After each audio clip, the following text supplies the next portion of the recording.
2019. Welcome to the show. I'm Dana Devine. First, before I get started, I want to say a big shout out, big happy birthday to who? Martin Luther King. It's MLK Day. Happy birthday to ya. Happy birthday to ya. Happy birthday. I got it in for me and for you too. All right, you know what we're doing? She got it, but I already did it. We'll pause a little bit longer. It's a day of celebration. I hope you have found a way to celebrate his life and legacy at somehow on this day. Oh, look what I meant to show you. I brought a little flyer for the song too, but oh well, the song is over. But there he is. Back to me. Technical difficulties. Well, I'm representing the Metropolitan Chicago Breast Cancer Task Force. I'm the Community Engagement and Communications Manager there, and we are an organization committed to ending the breast cancer disparities between black and white women here in Chicago. I love it. This show is dedicated to raising awareness of breast cancer. We have to eradicate this breast cancer disparity. We have to. Awareness and prevention. That's what we're preaching this year. It's 2019. I've been doing this for a year, and this is actually my anniversary show. 1 year. Woo! Doing it big. We've had some awesome guests last year, and if you haven't seen them, you can always find those shows on YouTube, the Can TV, under Can TV. All the shows are posted there. We had some awesome interviews.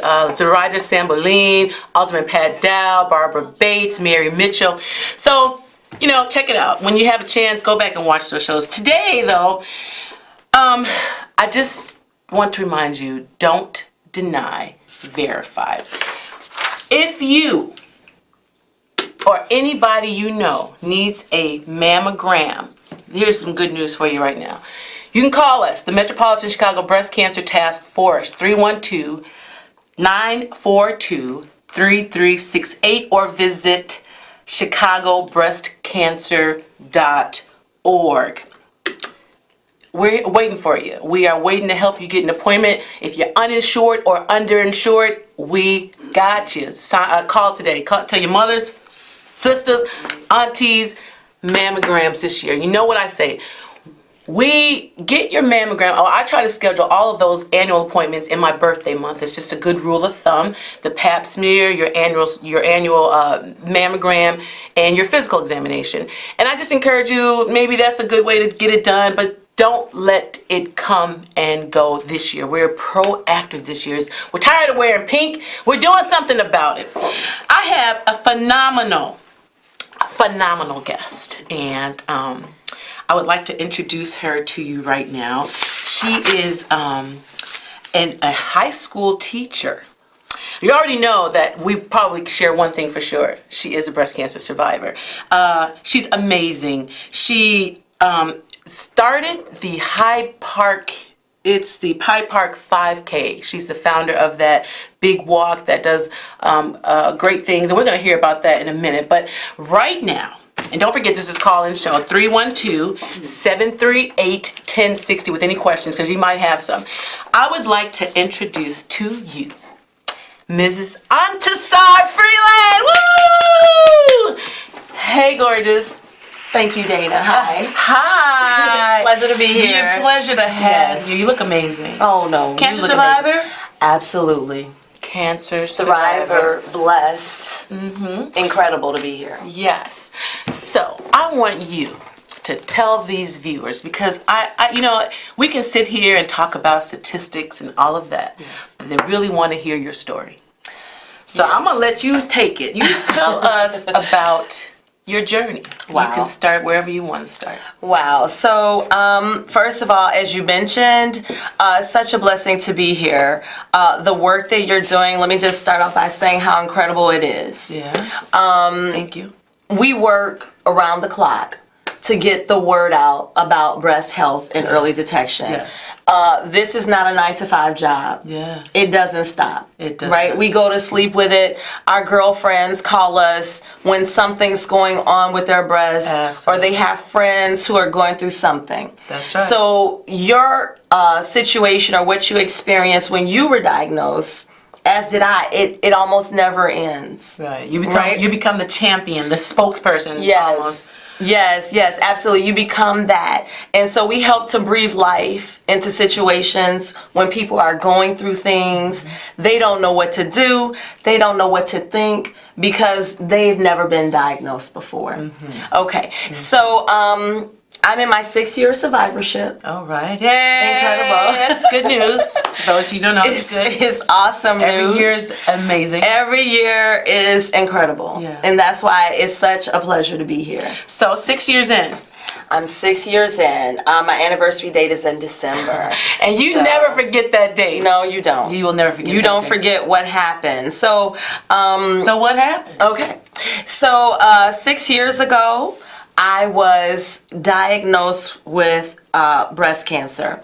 What I learned is that my cancer had been missed for a year. Now, Now, what do you mean? I know. That's what's so interesting about my story. So, when I was 39 years of age, I was encouraged to have an early mammogram by a new primary care physician because there was a family history of breast cancer in my family. My grandmother had passed away of breast cancer. So, a new physician, and I would say she was being on her job very well. She was going through a very extensive family history and realized that, well, was just only one generation removed from breast cancer, and it was on my mother's side. So I was 39 years of age, and she thought I should get an early mammogram at that point. Okay. So I agreed to do that. I went into the breast health center. They did the usual mammography test, which was a screening test, as you probably very well know.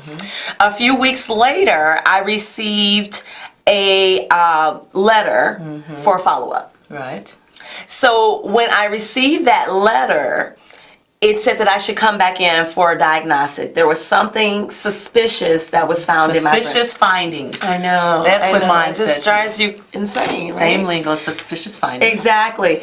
And so right at that moment, my husband happened to be home that day. It was like I almost passed out. Thank goodness he was there for me. And so I immediately started examining my own breasts. And I could feel something more prominent in my right breast. And that was the breast that was being called out. So, of course, I panicked. And I made the appointment for the follow-up. I went in for that follow-up. And in all of my fear and anxiety, and this actually happened to me, okay? So This is a true story. this is a true story. It feels embarrassing in some ways, okay? In the sense that I checked out on myself, right? We don't want to do that. You never want to check out on yourself. But I feel like sometimes it's a natural response. So we want to obviously work on talking our way through stressful situations, as we all do, kind of self-talk, right? So it didn't exactly happen for me like that, and I'm just thanking God that I'm here to tell the Well, story. when you say you checked out. Yeah, I checked out totally. I was so afraid. I didn't tell my mom. And my mom's been a nurse for over 40 years. Phenomenal nurse. I have a cousin who is a phenomenal OB, and she is like some special fellow, like a double, I call her a double PhD. Okay. I didn't tell them a word. Until at some Well, point when I didn't tell them till almost a year later. after So you let me had finish finished- the story. This is why there's so much to the story, let me tell you, honestly. Your husband knew though. He did. He kept my secret. He kept your did. secret. Ooh. So I went back for that mammogram. I was there so terrified. And I never asked any questions except for one. And I asked it to the technologist. I said, in my professional background, my educational background should have prevented this from happening. I'm an engineer. And so I snuck this question in to this technologist who was working the machine, and I know better. And you said? I asked her, I said, this is a really powerful machine. It does get pretty high up, because I thought I felt something kind of high up in my chest. And the wonderful young lady says, it is really powerful. It can get, really good pictures, et cetera, et cetera. And she answered on her level, but I knew better. So I went, great. And I didn't ask another question. That mammogram cleared me. It cleared me. I asked not a single question. The mammogram cleared me. It did not see the lump that was in my breast. And it's because I had dense breast tissue. So, I got cleared. Listen carefully. This actually happened to me. I got cleared. They released me. They even told me on that day that I was clean. It was a clean film. Exactly. I walked out, and months passed. I could still feel that lump. Dana, I could still feel that lump. So I still didn't say anything, still wanting to believe nothing was wrong. So I went on. Months passed. I could still feel that lump. And so I'm being quiet. I make a call to the OB to get on the schedule. I said, well, I'm going to take these films and I'm going to take this report and I'm going to go to my OB. And I'm going to tell her everything that happened. But never did I raise an alarm when I called. You know this. If you call the OB and you say something's wrong, then you're coming in they today. will fit you in. Yes. I never did that. So you waited another 3 I did a 3 normal months. appointment. I waited another 3 months. But let me tell you what I did. And this is for all the women and men out there. Listen up. And we do this so very well. We put ourselves last. So I had a very busy meeting schedule at work. Right? In the heart of project season, I called my OB back and told her I needed to reschedule. Because I didn't want to miss those appointments. My meetings, that is.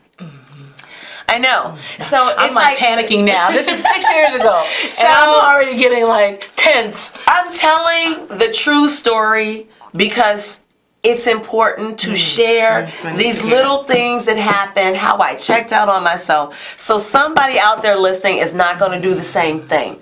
So I canceled that appointment and they give me another reschedule 2 months later. But when I cancel the appointment and make another appointment, never did I say something's wrong. Right. So they gave me a normal schedule appointment.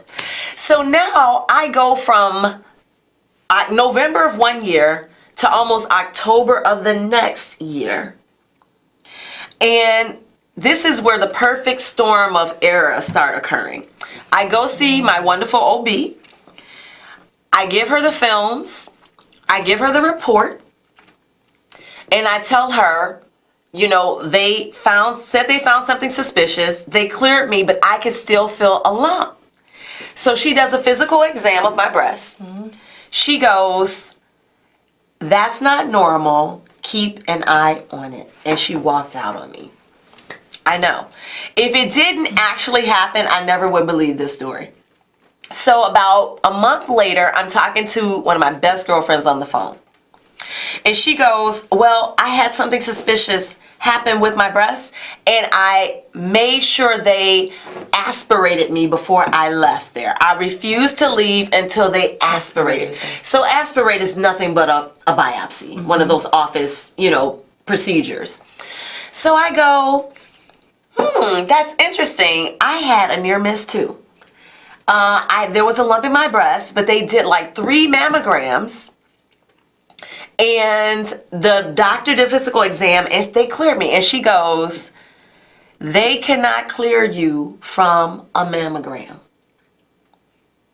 That's when I knew something was wrong. Undeniably wrong, should I say. Because I knew something was wrong. My gut told me something was wrong. So from that girlfriend check-in like we sitting here together, I believe my life was saved. So when she told me that, miraculously, foolishly, I should say, I never went, even at that moment, to the doctor. I should have called in from work and went to the doctor. I didn't. I waited until that next mammogram letter came, which was about 30 days later, and then I went in. I went in almost screaming as I walked through the doors saying, I feel lumps. And that's when the woman at the front desk goes, when there are lumps, we sticker them because we have to do more than a mammogram. So I knew I was toast at that point because I'm like, well, you didn't do this last time, you know? But so they say they have to go through the protocol, which is still do the mammogram. But at that point, they knew they had to do at least an ultrasound. So as fate would have it, on that day they had an ultrasound slot because you know if they don't have a slot, you have to come back. As fate would have it, they had an ultrasound slot. So they're doing the ultrasound, and the radiologist comes in. That's when I knew something was wrong. And she goes, she's kind of working it, looking at the monitor, and she starts using words like "I hope." Okay? And so then, it just so, as fate would have it, they were able to biopsy me that day. They had a slot, because as you know, you got to come back if they don't have a slot. They biopsied me. It was the Friday, I believe, before Christmas. And I had to wait through Christmas.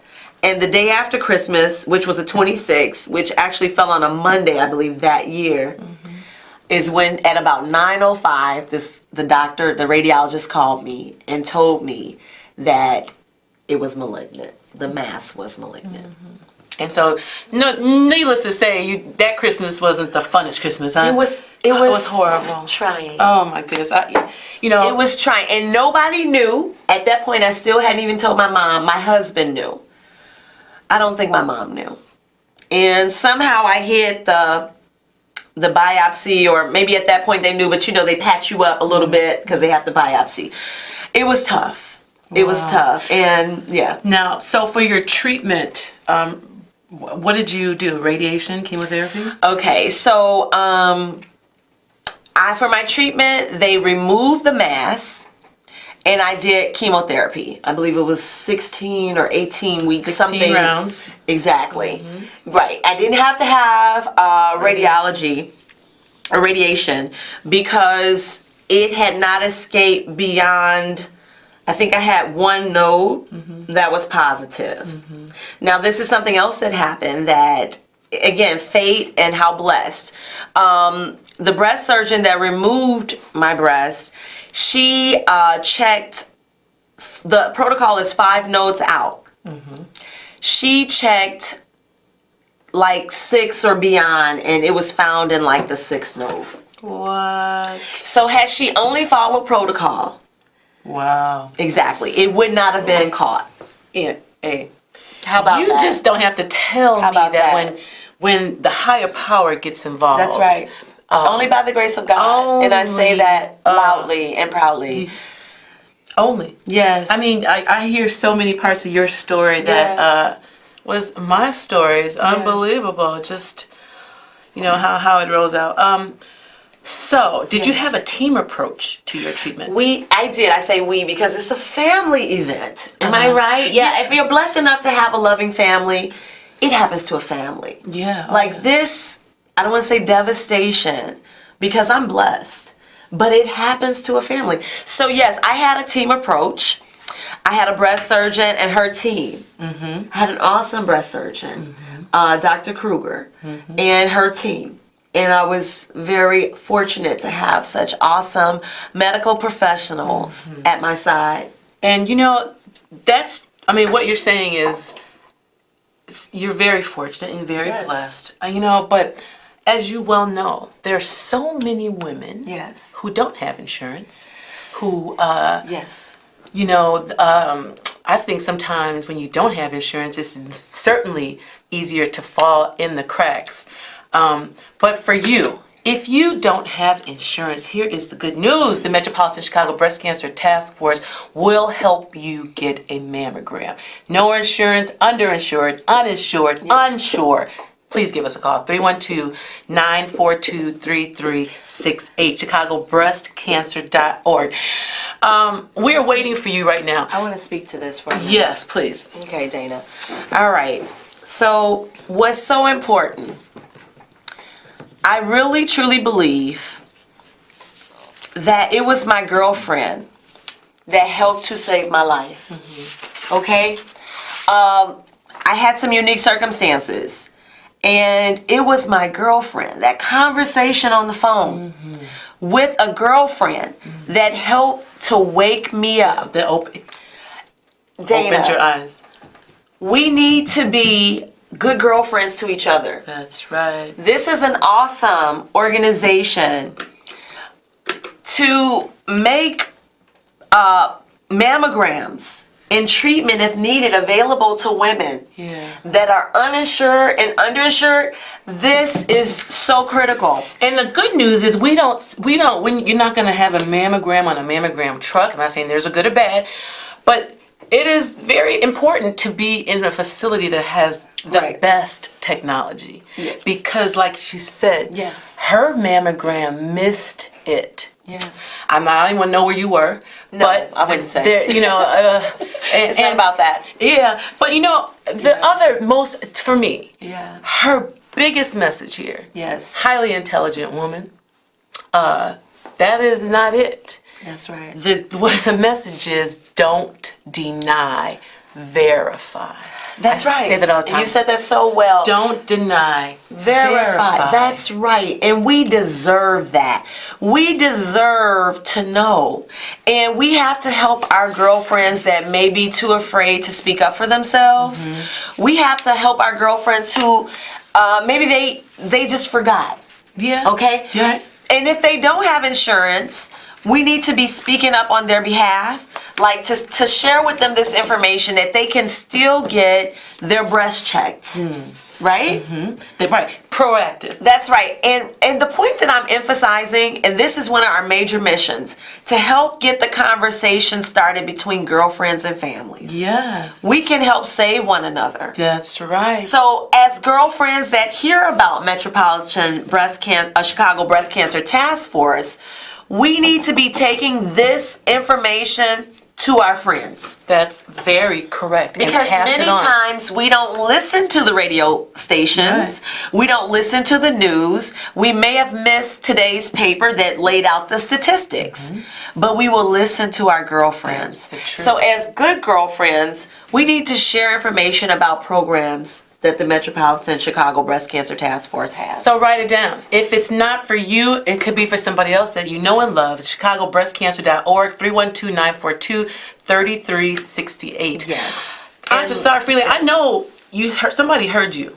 And somebody is doing the same thing. Don't worry. Somebody is at home doing the same thing right now. Hopefully they've heard this message. Share this information with somebody.